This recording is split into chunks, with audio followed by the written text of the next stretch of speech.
Nicotine Anonymous slogans to help us be happy, joyous, and free living without nicotine. This pamphlet was written and narrated by members of Nicotine Anonymous. Together, we change. Many of us once thought that living without using nicotine was just impossible for me. We may have thought there was just something wrong or weak about our character. We didn't fully understand the power of nicotine. At meetings, we see and hear that we are neither unique nor alone. We discover our similar experience with this addiction and obsession. We support each other and share a common hope. Our fellowship offers sanity and strength to prepare us for, then to live, the miracle of not having that next one. Your impossible becomes our possible, as we each realize that together we change. Keep showing up. One of the most important things active nicotine users can do after their first meeting is to keep showing up at the next meeting. Setting a date to stop using nicotine may not need to be the primary focus.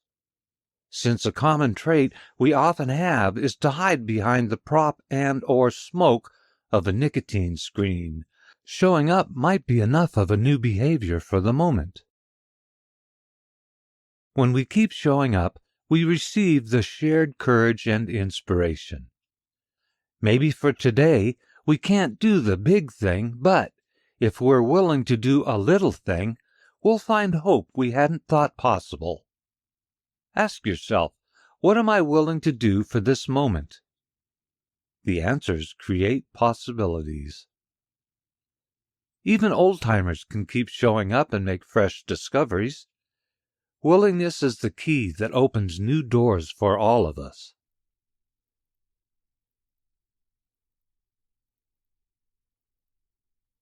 Lengths become strengths.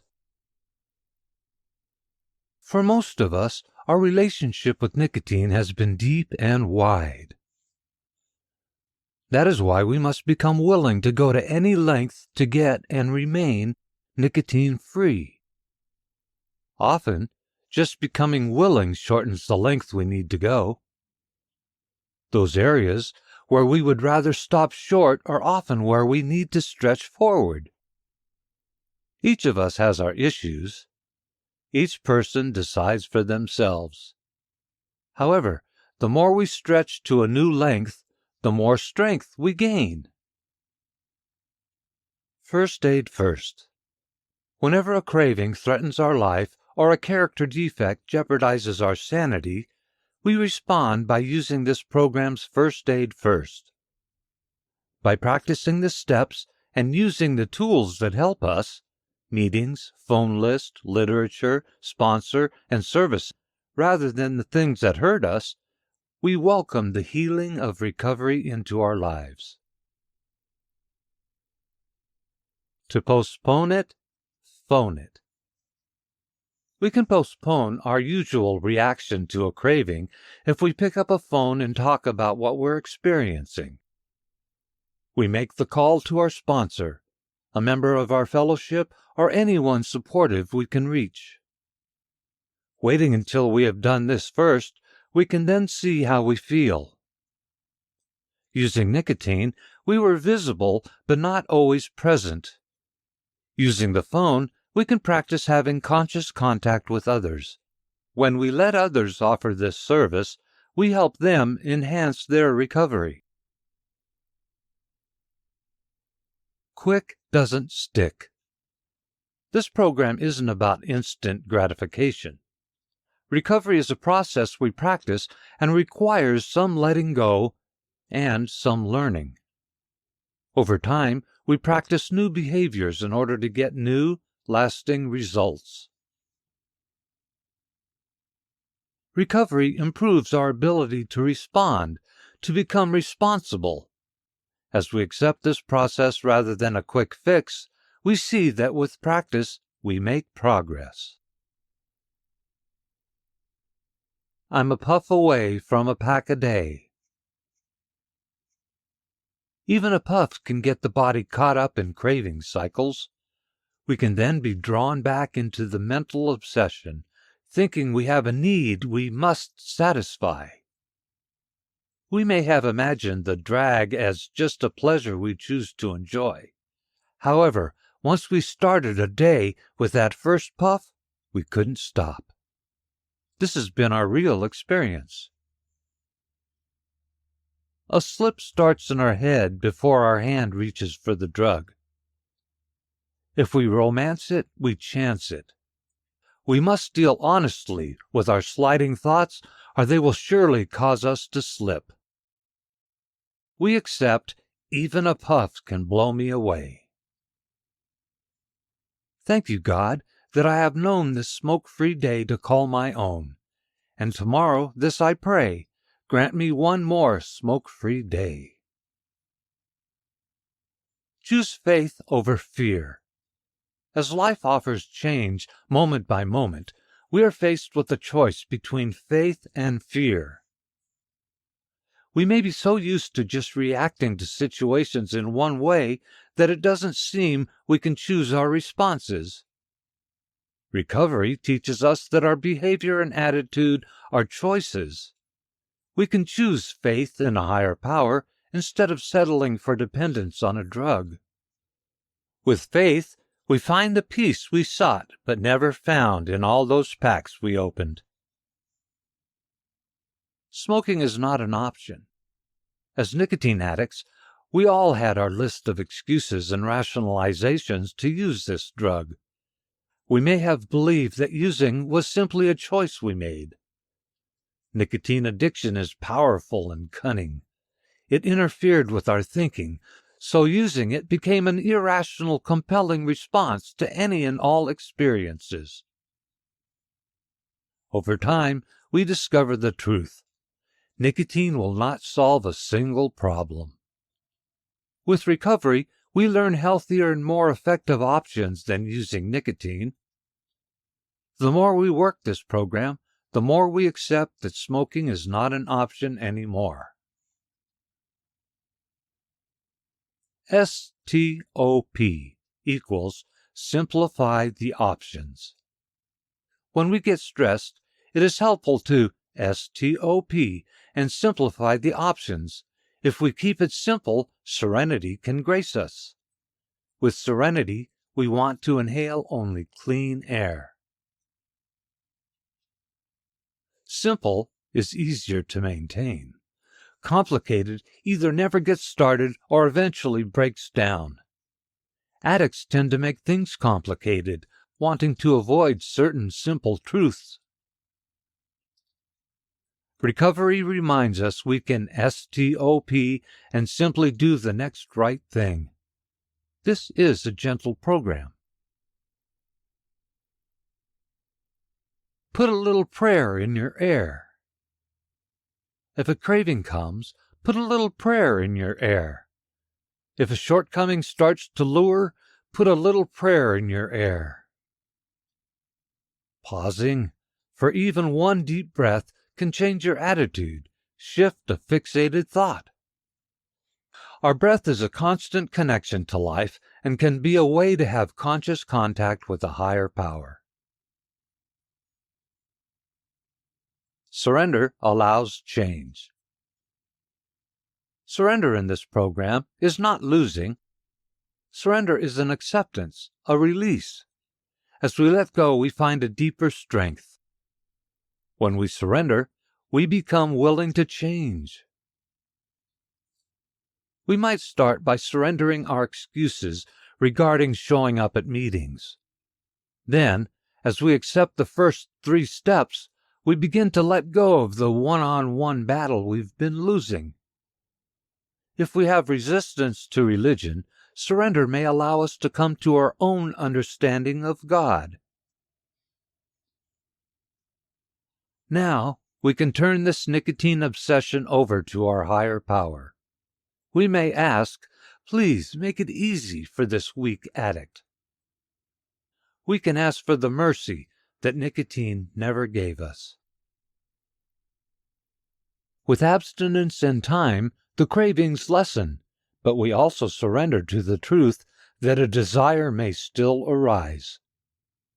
When we surrender the old battle, we gain serenity.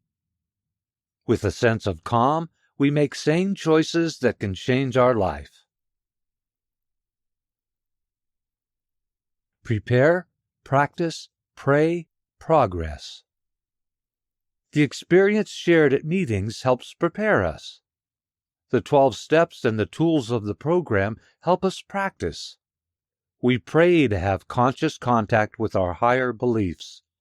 A day at a time, we can make progress. Look for the lesson.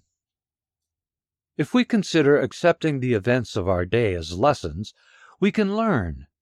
An open mind receives.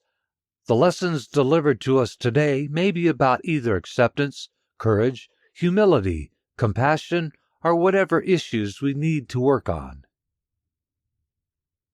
Our higher power offers us opportunities to learn how to apply the 12 steps and to practice these principles in all our affairs. Watch your steps. We accept that our disease is only in remission. We need to maintain constant vigilance so we don't reactivate our addiction. Our daily decisions remain guided by the 12 steps because each day is a gift. We work our steps and keep the focus on our own recovery, not on dispensing unsolicited advice or criticism towards others. As an addict, one must be aware of slippery places and consider this fellowship reminder to watch your steps. Pray. Pray and you may find. Possibilities, new options of hope. Recovery, sane serenity. Acceptance of the urge without using. Yourself in a new light. The prayers we create for ourselves become a far better source of help than nicotine ever was. We can pray instead of puff. Within the privacy of our own mind and heart, we can pray anywhere. There aren't any no praying signs to keep us from having conscious contact. The intimacy of personal prayer improves our relationship with ourselves and others. In this spirit, we develop deeper connections. Nicotine may arrive by paper, pipe, or pinch. Recovery arrives by spiritual delivery. The weight can wait. We help the restoration of our sanity as we learn to determine our priorities. We want to deal with first things first. Many of us worry that when we stop using nicotine, we will eat more and gain weight. This is an honest program. Often people do gain some weight. Our metabolism can change, and we may use food to relieve our cravings for a while. The physical and emotional effects of additional weight are important, but nothing is more important than not using nicotine. The health dangers from nicotine addiction far outweigh weight gain. As we regain our senses, we are often graced by desires to eat healthier foods and cleanse our system with plenty of water. Vigorous exercise can also help release the frustration and deprivation we may initially feel when we stop using nicotine. Our priority is to stop putting nicotine into our body.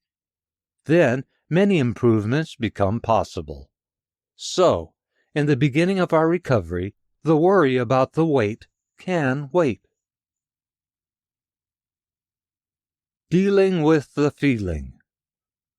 When we used nicotine to shut off our feelings, it didn't make them go away. Often they became resentments. After we stop using nicotine, we will, in time, discover more clearly how we feel.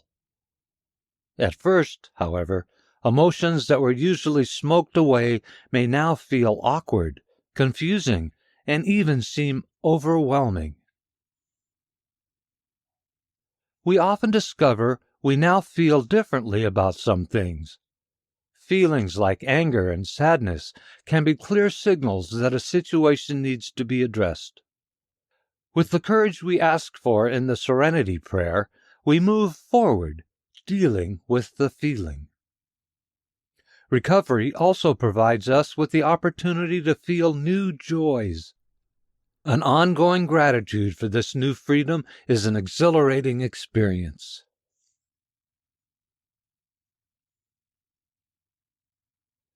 Taking a step is an act of faith. Walking is an act of falling forward with a faith that you will catch yourself with the next footstep. Sometimes we can take only tiny steps, but they start us past stuck. We won't know how far we will get or even to where, but any movement forward becomes an act of faith. Working any of the 12 steps is an act of faith. The more we change, the more we realize the power in an act of faith. We are inspired into spirituality.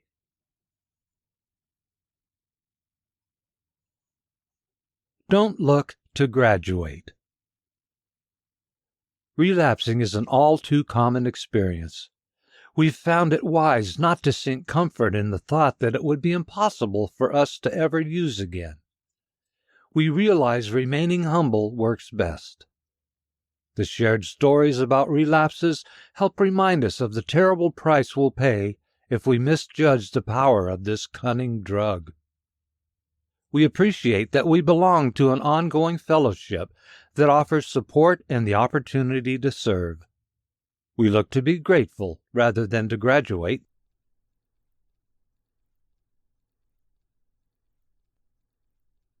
Maintain what's gained. We do not do this alone. It is important that we do not slip into taking our gift of freedom for granted. Attempting to coast along alone, too many have slid back into the grasp of nicotine. If we remain connected to the tools and the reality of our powerlessness over nicotine, the better our chances to remain nicotine-free. The more we maintain, the more we gain. Grateful for grace. As we practice this program's principles and receive the benefits, we become more grateful. As we obtain the wisdom to know the difference between what we can take care of and what is in the care of our higher power, we become more serene. As we learn more about our potential, we see more clearly how we have been graced in many ways. This pamphlet was produced by members of Nicotine Anonymous. Order printed copies of this pamphlet at our store.